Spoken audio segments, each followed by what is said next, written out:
Hi, and welcome to the bestphotolessons.com lesson on depth of field and how it works with your aperture. My name is Neil Spears. I'm going to give you a quick lesson on how to get the best out of your photos. Now, this is assuming you're using a DSLR or maybe a film camera or an advanced point and shoot which has aperture priority, something that has a good range of apertures to play with. So I'm standing, I've got a great scene here, I've got a line of trees I can play with. This gives us a really good idea of how aperture affects your depth of field. Depth of field, of course, is how much is in focus in front and behind your focus point. With a wider aperture, you will have a less depth of field, which means that more will be out of focus in the background.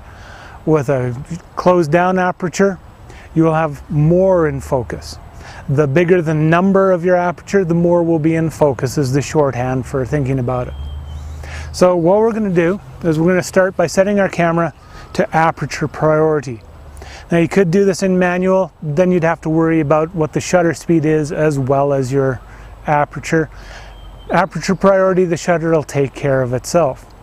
Now, I'm going to stand about 6 feet away from the tree, and I'll focus on the tree, take a picture of that, and then increase my aperture. Now I'm going to start at f2.8, and I'm going to try and do this around 50 millimeters on this particular lens. This camera does do f2.8, really nice.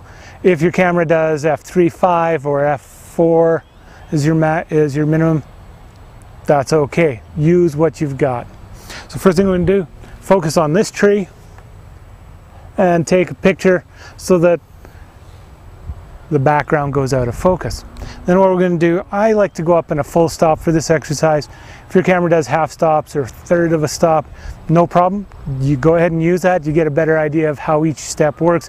Also means you're going to be taking a lot more photos. It's up to you. Your full stops are, of course, f2.8, f4, f5.6, f8, f11, f16, and f22. And some cameras go even more open than that, down to f.1, 0.4, or even f1 on the old Canons. That's okay. Use what you've got. So once I've taken the picture at my f2.8, the most wide open my camera will do, then I set it for another stop and take another picture. And I will keep doing that until I've gotten all the way up to f22. And then I can review the photos and see how they look. Now, I'm not going to show you my photos.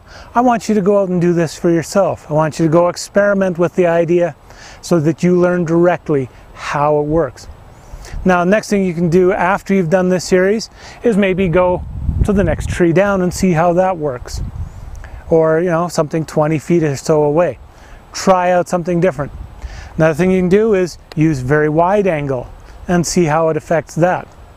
You can try very telephoto and see how it looks with that.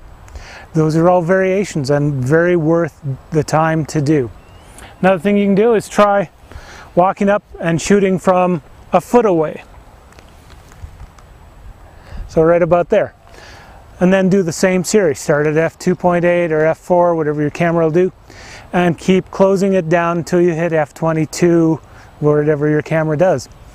That way you get a much better sense of how each of the focal lengths work and compare that to your depth of field. Once you've done this exercise, then you've got the tools to understand depth of field, and then you can shape your photos.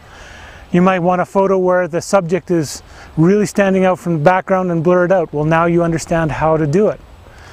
You might want to integrate your subject with the background. Now you know how to do it. You know how to adjust the aperture.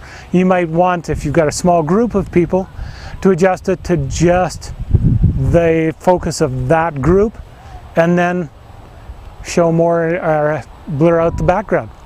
So try this out. Go out and do it. Take the photos, review them, see how they look. You'll come out a better photographer for it. Thank you very much for joining me, bestphotolessons.com.